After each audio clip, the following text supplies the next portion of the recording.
Hello students, how are you? You're most welcome in our online classes and it's your SST class. As you all know that we are discuss about our topic democratic government. Students, ਇਸ topic ਦੀ 4th video ਹੈ। ਇਸ ਤੋਂ last ਵਾਲੀ videos ਦੇ ਵਿੱਚ ਆਪਾਂ discuss ਕੀਤਾ ਸੀਗਾ about the democratic government, silent features and about the participation. But ਇਸ ਵੀਡੀਓ ਦੇ ਵਿੱਚ ਆਪਾਂ ਜਿਹੜਾ ਜੋ ਇਸ ਦਾ ਲਾਸਟ ਟੌਪਿਕ ਹੈ ਕਿ ਇਸ ਦੇ ਵਿੱਚ ਜਿਹੜੇ ਕਨਫਲਿਕਟ ਹੁੰਦੇ ਨੇ ਉਹਨਾਂ ਨੂੰ ਕਿਸ ਤਰ੍ਹਾਂ ਸੋਲਵ ਕੀਤਾ ਜਾਂਦਾ ਐਂਡ ਜਸਟਿਸ ਔਰ ਇਕੁਐਲਿਟੀ ਹੀ ਕਿਉਂ ਗਵਰਨਮੈਂਟ ਵਾਸਤੇ ਜ਼ਰੂਰੀ, ਉਹਨਾਂ ਚੀਜ਼ਾਂ ਬਾਰੇ ਆਪਾਂ ਡਿਸਕਸ ਕਰਾਂਗੇ। ਇਸ ਤੋਂ ਪਹਿਲਾਂ ਆਪਾਂ ਪੜ੍ਹਦੇ ਹਾਂ ਨੀਡ ਟੂ ਰਿਸੋਲਵ ਕਨਫਲਿਕਟ।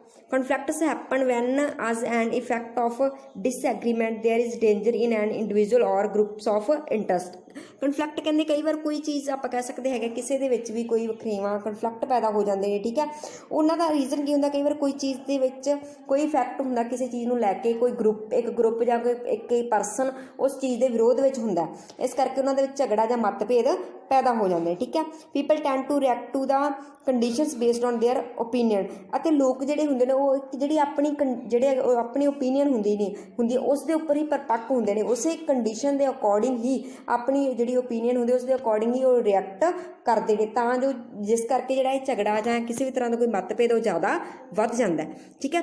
ਮੈਨੀ ਅ ਟਾਈਮਸ ਦੇ ਰਿਐਕਟ ਵਾਇਲੈਂਟਲੀ ਟੂ ਰਿਸੋਲਵ ਡਿਸਪਿਊਟਸ। ਅਤੇ ਕਾਫੀ ਸਮੇਂ ਜਿਹੜੇ ਹੈਗੇ ਕਿਉਂਕਿ ਉਹ ਆਪਣੀ ਇੱਕੋ ਧਾਰਨਾ 'ਤੇ ਚੱਲਦੇ ਨੇ, ਤਾਂ ਇਸ ਕਰਕੇ ਕਈ ਵਾਰ ਕੀ ਹੁੰਦਾ ਕਿ ਇਹ ਚੀਜ਼ਾਂ ਨੂੰ ਸੋਲਵ ਕਰਨ ਵਾਸਤੇ ਵਾਇਲੈਂਟਲੀ ਮਤਲਬ ਹਿੰਸਕ ਜਿਹੜਾ ਹੈਗਾ ਰੂਪ ਉਹ ਵੀ ਧਾਰਨ ਕਰ ਲੈਂਦੇ ਨੇ। Such powerful and strong responses tend to threaten the peace of the society. ਇਸ ਤਰ੍ਹਾਂ ਦੇ ਜਿਹੜੇ ਕੁਝ ਕੁ ਇਸ ਤਰ੍ਹਾਂ ਦੇ ਰਿਸਪੋਂਸ ਹੁੰਦੇ ਨੇ ਉਹ ਸਾਡੀ ਸੋਸਾਇਟੀ ਦੇ ਵਿੱਚੋਂ ਜਿਹਨੂੰ ਆਪਾਂ ਕਹਿ ਸਕਦੇ ਸੁੱਖ ਸ਼ਾਂਤੀ ਜਿਹੜੀ ਹੁੰਦੀ ਹੈ, ਸਾਡੀ ਸੋਸਾਇਟੀ ਦੀ ਸ਼ਾਂਤੀ ਜਿਹੜੀ ਉਸ ਦੇ ਵਾਸਤੇ ਇੱਕ ਤਰ੍ਹਾਂ ਨਾਲ ਕਾਫੀ ਜਿਹੜੇ ਹੈਗੇ ਨੇ ਆਪਾਂ ਕਹਿ ਸਕਦੇ ਮੁਸ਼ਕਿਲਾਂ ਪੈਦਾ ਕਰ ਸਕਦੇ ਨੇ ਅਤੇ ਸਾਡੀ ਸੋਸਾਇਟੀ ਵਾਸਤੇ ਕਾਫੀ ਘਾਤਕ ਹੁੰਦੇ ਨੇ। The Indian constitution clearly defines law to be followed by the central and states for resolving differences in a situation of conflict. ਅਤੇ ਸਾਡਾ ਜਿਹੜਾ ਇੰਡੀਅਨ ਕਨਸਟੀਟਿਊਸ਼ਨ ਆ, ਸਾਡਾ ਜਿਹੜਾ ਭਾਰਤੀ ਸੰਵਿਧਾਨ ਆ, ਉਸਨੇ ਇਸ ਚੀਜ਼ ਨੂੰ ਕਲੀਅਰਲੀ ਡਿਫਾਈਨ ਕੀਤਾ ਗਿਆ ਹੈਗਾ ਕਿ ਜਿਹੜੀ ਗੌਰਮੈਂਟ ਆ ਉਹਨਾਂ ਨੂੰ ਕਾਫੀ ਤਰ੍ਹਾਂ ਦੇ ਜਿਹੜੀ ਸੈਂਟਰ ਗੌਰਮੈਂਟ ਚਾਹੇ ਸਟੇਟ ਗੌਰਮੈਂਟ ਆ ਉਹਨੂੰ ਕਾਫੀ ਤਰ੍ਹਾਂ ਦੇ ਜਿਹੜੇ ਹੈਗੇ ਨੇ ਲੌਜ਼ ਜਿਹੜੇ ਉਹਨਾਂ ਦੀ ਪਾਲਣਾ ਕਰਨੀ ਪਏਗੀ ਜੇਕਰ ਕਿਤੇ ਵੀ ਕਨਫਲਿਕਟ ਮਤਭੇਦ ਦੀ ਸਿਚੁਏਸ਼ਨ ਪੈਦਾ ਹੁੰਦੀ ਹੈ। ਅਪਾਰਟ ਫਰੋਮ ਲੀਗਲ ਪ੍ਰੋਸੀਜਰ, ਇੱਕ ਲੀਗਲ ਪ੍ਰੋਸੀਜਰ ਜਿਹੜਾ ਆਪਾਂ ਕਹਿ ਸਕਦੇ ਕਾਨੂੰਨੀ ਜਿਹੜਾ ਹੈਗਾ ਪ੍ਰੋਸੀਜਰ, ਉਸ ਤੋਂ ਇਲਾਵਾ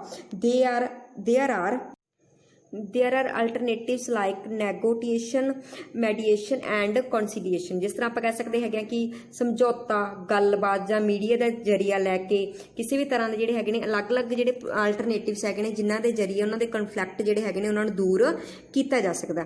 ਆਪਾਂ ਨੈਕਸਟ ਅੱਗੇ ਇੱਕ ਐਗਜ਼ਾਮਪਲ ਦੇ ਜਰੀਏ ਸਮਝਦੇ ਹਾਂ ਕਿ ਕਿਸ ਤਰ੍ਹਾਂ ਜਿਹੜੀ ਹੈਗੀ ਗੌਰਮੈਂਟ ਉਹ ਆਪਣਾ ਰੋਲ ਨਿਭਾਉਂਦੀ ਆ ਲੋਕਾਂ ਦੇ ਵਿੱਚ ਜੋ ਵੀ ਕਿਸੇ ਤਰ੍ਹਾਂ ਦੇ ਕਨਫਲਿਕਟ ਪੈਦਾ ਹੁੰਦੇ ਨੇ ਜਾਂ ਡਿਸਪਿਊਟਸ ਪੈਦਾ ਹੁੰਦੇ ਨੇ ਉਹਨਾਂ ਨੂੰ ਦੂਰ ਕਰਨ ਵਾਸਤੇ, ਠੀਕ ਹੈ। ਆਪਾਂ ਉੱਪਰ ਜਿਸ ਤਰ੍ਹਾਂ ਡਿਸਕਸ ਕੀਤਾ ਨਾ ਕਿ ਇੰਡੀਅਨ ਲਾਅ ਦੀ ਵੀ ਮਦਦ ਲੈਣ ਦੀ, ਲਾਅ ਤੋਂ ਇਲਾਵਾ ਗੱਲਬਾਤ, ਵਿਚੋਲਗੀ ਜਾਂ ਆਪਾਂ ਕਹਿ ਸਕਦੇ ਕਿਸੇ ਤਰ੍ਹਾਂ ਦਾ ਸਮਝੌਤਾ ਉਸ ਦਾ ਵੀ ਜਿਹੜਾ ਹੈਗਾ ਸਰਕਾਰ ਵੱਲੋਂ ਸਹਾਰਾ ਲਿਆ ਜਾਂਦਾ। ਅੱਗੇ ਆਪਾਂ ਡਿਸਕਸ ਕਰਾਂਗੇ river Kaveri is one of the important reverse of south India. River Kaveri ਜਿਹੜੀ ਹੈਗੀ ਜਿਹੜਾ ਸਾਊਥ ਇੰਡੀਆ ਉਸ ਦੇ ਵਿੱਚੋਂ ਸਭ ਤੋਂ ਇੰਪੋਰਟੈਂਟ ਰਿਵਰ ਆ, ਠੀਕ ਹੈ, ਇੰਪੋਰਟੈਂਟ ਰਿਵਰ ਆ ਬਾਕੀਆਂ ਦੇ ਵਿੱਚੋਂ।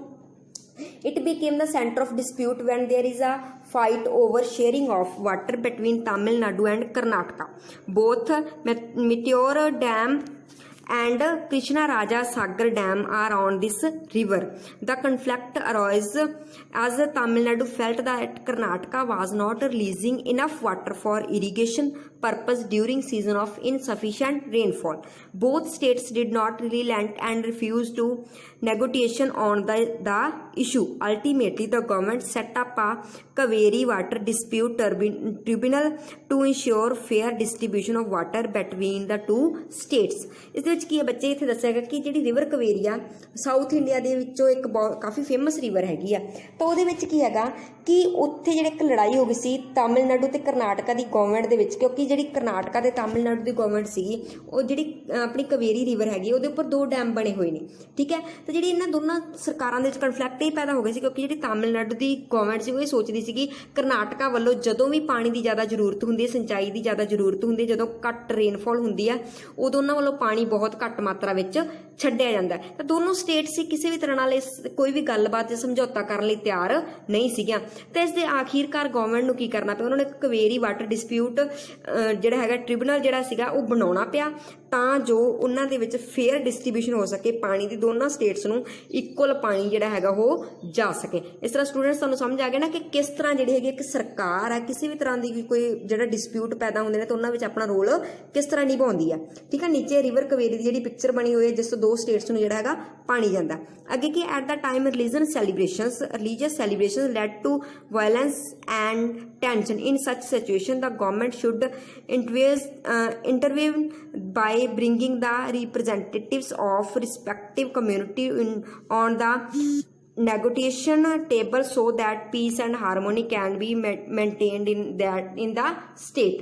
स्टूडेंट जिस तरह जेकर कई बार की ਹੁੰਦਾ कि कोई रिलीजियस सैलीब्रेशन ਹੁੰਦੀ, ਕੋਈ ਧਾਰਮਿਕ ਸੈਲੀਬ੍ਰੇਸ਼ਨ ਹੁੰਦੀ ਹੈ, ਉਸ ਦੇ ਵਿੱਚ ਕਿਸੇ ਵੀ ਤਰ੍ਹਾਂ ਨਾਲ ਕੋਈ ਡਿਸਪਿਊਟ ਪੈਦਾ ਹੋ ਜਾਏ ਤਾਂ ਉਸ ਸਮੇਂ ਵੀ ਕੀ ਹੈਗਾ ਉਹਨਾਂ ਸਿਚੁਏਸ਼ਨਸ ਦੇ ਵਿੱਚ ਵੀ ਸਰਕਾਰ ਕੀ ਕਰਦੀ ਹੈ ਕਿ ਉੱਥੋਂ ਜਿਹੜੇ ਕਮਿਊਨਿਟੀਜ਼ ਹੁੰਦੀਆਂ ਨੇ ਜੋ ਦੋਨਾਂ ਧਰਮਾਂ ਦੀਆਂ ਜਿਨ੍ਹਾਂ ਦੀ ਵੀ ਕਿਸੇ ਧਰਮ ਨਾਲ ਕੋਈ ਪ੍ਰੋਬਲਮ ਆਈ ਹੁੰਦੀ ਹੈ ਤਾਂ ਦੋਨਾਂ ਦੇ ਜਿਹੜੇ ਰਿਸਪੈਕਟੇਬਲ ਜਿਹੜੇ ਰਿਪਰੈਜ਼ੈਂਟੇਟਿਵ ਹੁੰਦੇ ਉਹਨਾਂ ਨੂੰ ਚੁਣਦੀ ਤੇ ਉਹਨਾਂ ਨਾਲ ਬਹਿਸ ਕਰਕੇ ਉਹਨਾਂ ਨਾਲ ਗੱਲਬਾਤ ਕਰਕੇ ਉਹਨਾਂ ਨਾਲ ਸਮਝੌਤਾ ਕਰਕੇ ਜਿਹੜਾ ਹੈਗਾ ਕਿਸੇ ਵੀ ਤਰ੍ਹਾਂ ਨਾਲ ਕੋਈ ਹੱਲ ਕੱਢਦੀ ਤਾਂ ਜੋ ਸਾਡੀ ਜਿਹੜੀ ਸਟੇਟ ਆ, ਸਾਡੀ ਜਿਹੜੀ ਹੈਗੀ ਆ ਇੰਡੀਆ ਜਾਂ ਸਾਡੀ ਕੰਟਰੀ ਆ, ਸਾਡਾ ਜਿਹੜਾ ਦੇਸ਼ ਆ ਉਸ ਦੇ ਵਿੱਚ ਪੀਸ ਅਤੇ ਜਿਹੜੀ ਹਾਰਮੋਨੀ ਹੈਗੀ ਉਹ ਹਮੇਸ਼ਾ ਲਈ ਬਰਕਰਾਰ ਰਹੇ। ਇਸ ਤਰ੍ਹਾਂ ਜਿਹੜੀ ਹੈਗੀ ਗਵਰਨਮੈਂਟ ਆ ਉਹ ਆਪਣਾ ਅਲੱਗ-ਅਲੱਗ ਸਮੇਂ ਤੇ ਜਿਹੜਾ ਹੈਗਾ ਅਲੱਗ-ਅਲੱਗ ਰੋਲ ਜਿਹੜਾ ਹਮੇਸ਼ਾ ਨਿਭਾਉਂਦੀ ਹੈ ਤਾਂ ਜੋ ਜਿਹੜੇ ਲੋਕਾਂ ਦੇ ਵਿੱਚ ਕਿਸੇ ਵੀ ਤਰ੍ਹਾਂ ਦੇ ਡਿਸਪਿਊਟ ਪੈਦਾ ਹੋਏ ਨੇ, ਕਿਸੇ ਵੀ ਤਰ੍ਹਾਂ ਦੇ ਕਨਫਲਿਕਟ ਪੈਦਾ ਹੋਏ ਨੇ, ਉਹਨਾਂ ਨੂੰ ਦੂਰ ਕੀਤਾ ਜਾ ਸਕੇ ਅਤੇ ਸਮਾਜ ਵਿੱਚ ਸਾਰੇ ਇਕੁਅਲ ਅਤੇ ਇਕੱਠੇ ਹੋ ਕੇ ਰਹਿ ਸਕਣ।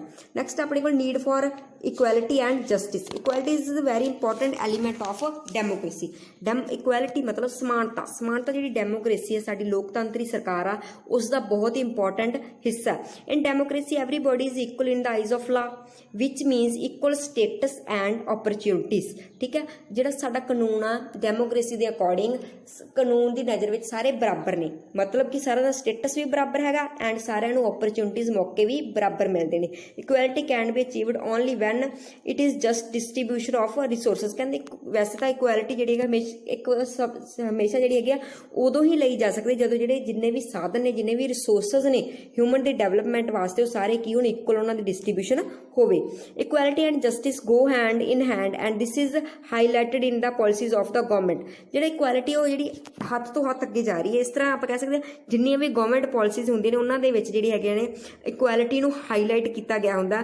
ਦਾ constitution uphold equality for all irrespective of gender, class, religion or colour. ਜਿਹੜਾ ਸਾਡਾ ਕਨਸਟੀਟਿਊਸ਼ਨ ਆ ਉਹ ਵੀ ਇਕੁਐਲਿਟੀ ਨੂੰ ਹੀ ਜਿਹੜਾ ਆਪਾਂ ਅਪਹੋਲਡ ਕਰਦਾ ਉਹਦੇ ਵਾਸਤੇ ਕੋਈ ਵੀ ਨਹੀਂ ਹੈਗਾ ਕਿ ਕੋਈ ਕਿਸੇ ਮਰਜ਼ੀ ਜੈਂਡਰ ਨਾਲ ਸੰਬੰਧਿਤ ਹੈ, ਕਿਸੇ ਵੀ ਕਲਾਸ ਨਾਲ ਸੰਬੰਧਿਤ ਹੈ, ਕਿਸੇ ਵੀ ਰਿਲੀਜਨ ਜਾਂ ਕਿਸੇ ਵੀ ਕਲਰ ਦਾ, ਸਾਰਿਆਂ ਨੂੰ ਇਕੁਅਲ ਜਿਹੜੀ ਹੈਗੀ ਹਰ ਇੱਕ ਚੀਜ਼ ਮਿਲਣੀ ਚਾਹੀਦੀ ਹੈ। The government is irregularly promoting of programmes aimed at the welfare of girl child and empowerment of woman. ਸਰਕਾਰ ਵੱਲੋਂ ਪੂਰੇ ਜ਼ੋਰਾਂ ਸ਼ੋਰਾਂ ਨਾਲ ਜਿੰਨੇ ਵੀ ਪ੍ਰੋਗਰਾਮਸ ਨੇ ਔਰਤਾਂ ਦੀ ਭਲਾਈ ਗਰਲਸ ਦੀ ਭਲਾਈ ਵਾਸਤੇ ਜਾਂ ਔਰਤਾਂ ਦੀ ਜਿਹੜੀ ਇੰਪਾਵਰਮੈਂਟ ਆ ਉਸ ਨੂੰ ਇੰਪਰੂਵ ਕਰਨ ਵਾਸਤੇ ਹਮੇਸ਼ਾ ਜਿਹੜੇ ਹੈਗੇ ਨੇ ਚਲਾਏ ਜਾਂਦੇ ਨੇ। For example in Haryana education for women up to graduation level is free. ਜਿਸ ਤਰ੍ਹਾਂ ਹਰਿਆਣਾ ਦੇ ਵਿੱਚ ਲੜਕੀਆਂ ਨੂੰ ਗ੍ਰੈਜੂਏਸ਼ਨ ਤੱਕ ਜਿਹੜੀ ਉਹਨਾਂ ਦੀ ਸਟੱਡੀ ਬਿਲਕੁਲ ਕੀ ਹੈਗੀ ਆ, ਫ੍ਰੀ ਹੈਗੀ। Similarly to give equal status to the underprivileged class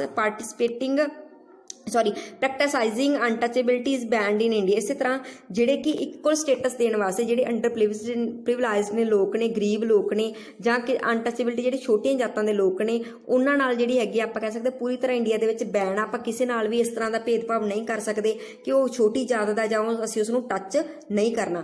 the weaker classes are refer to the schedule caste and schedule tribal. ਇਸ ਤਰ੍ਹਾਂ ਜਿਹੜੇ ਲੋਕ ਨੇ ਇਹਨਾਂ ਨੂੰ ਅਲੱਗ ਇੱਕ ਨਾਮ ਦਿੱਤਾ ਗਿਆ ਸ਼ਡਿਊਲ ਕਾਸਟ ਔਰ ਸ਼ਡਿਊਲ ਟ੍ਰਾਈਬ ਐਂਡ ਇਹਨਾਂ ਨੂੰ ਵੀ ਸਮਾਜ ਦੇ ਵਿੱਚ ਇੱਕ ਬਹੁਤ ਹੀ ਆਪਾਂ ਕਹਿ ਸਕਦੇ ਹੈਗੇ ਆ ਕਿ ਸਨਮਾਨਯੋਗ ਜਿਹੜਾ ਅਹੁਦਾ ਮਿਲਿਆ ਹੋਇਆ, ਸਨਮਾਨਯੋਗ ਇੱਕ ਸਮਾਜ ਦੇ ਵਿੱਚ ਇਹਨਾਂ ਦੀ ਜਗ੍ਹਾ ਬਣੀ ਹੋਈ ਆ। ਕੋਈ ਵੀ ਇਹਨਾਂ ਨੂੰ ਕਿਸੇ ਵੀ ਤਰੀਕੇ ਨਾਲ ਕਿ ਤੁਸੀਂ ਇਸ ਕਾਸਟ ਦੇ ਹੋ, ਨੀਵੀਂ ਕਾਸਟ ਦੇ ਹੋ, ਇਸ ਤਰ੍ਹਾਂ ਇਹਨਾਂ ਦੇ ਨਾਲ ਮਤਭੇਦ ਨਹੀਂ ਕਰ ਸਕਦਾ।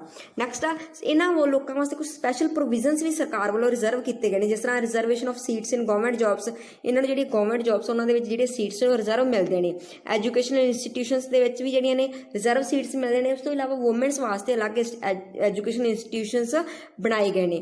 These provisions have been made to give them financial stability and equal status in the society. ਇਹਦਾ ਰੀਜ਼ਨ ਸਿਰਫ ਇੱਕ ਹੀ ਹੈ, ਕਈ ਵਾਰ ਕੀ ਹੁੰਦਾ ਜਿਹੜੇ ਉਹ ਵੀਕਰ ਕਲਾਸਿਸ ਹੁੰਦੀਆਂ ਨੇ ਉਹ ਥੋੜ੍ਹੇ ਫਾਈਨੈਂਸ਼ੀਅਲੀ ਕੀ ਹੁੰਦੇ ਨੇ, ਵੀਕ ਹੁੰਦੇ ਨੇ, ਤਾਂ ਕਿ ਜੇ ਉਹ ਫਾਈਨੈਂਸ਼ੀਅਲੀ ਜਿਹੜੇ ਸਟੇਬਲ ਹੋ ਸਕਣ, ਦੂਸਰੇ ਲੋਕਾਂ ਦੇ ਬਰਾਬਰ ਹੋ ਸਕਣ, ਇਕੁਅਲ ਉਹਨਾਂ ਨੂੰ ਸਟੇਟਸ ਮਿਲ ਸਕੇ ਸੋਸਾਇਟੀ ਦੇ ਵਿੱਚ।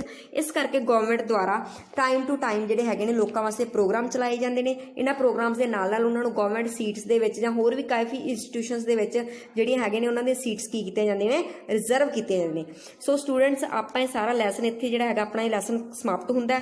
ਆਪਾਂ ਜਿਹੜੇ ਗਵਰਨਮੈਂਟ ਡੈਮੋਕ੍ਰੇਸੀ ਜਿਹੜੀ ਹੈਗੀ ਸਾਡੇ ਦੇਸ਼ ਵਿੱਚ ਕਿਸ ਤਰ੍ਹਾਂ ਚੱਲਦੀ ਆ ਉਸ ਬਾਰੇ ਆਪਾਂ ਇਸ ਪੂਰੇ ਲੈਸਨ ਦੇ ਵਿੱਚ ਡਿਸਕਸ ਕੀਤਾ ਗਾ। ਐਂਡ ਉਸ ਦੇ ਵਾਸਤੇ ਤੁਸੀਂ ਜਿਹੜੇ ਹੈਗੇ ਨੇ ਇਸ ਲੈਸਨ ਦੀਆਂ ਚਾਰ ਵੀਡੀਓਜ਼ ਨੇ ਬੇਟਾ ਬਹੁਤ ਧਿਆਨ ਨਾਲ ਸੁਣਨਾ ਐਂਡ ਇਹਨਾਂ ਨੂੰ ਕੀ ਹੈਗਾ ਸਮਝਣਾ ਵੀ ਹੈ। Thank you, have a good time. Stay safe, stay home.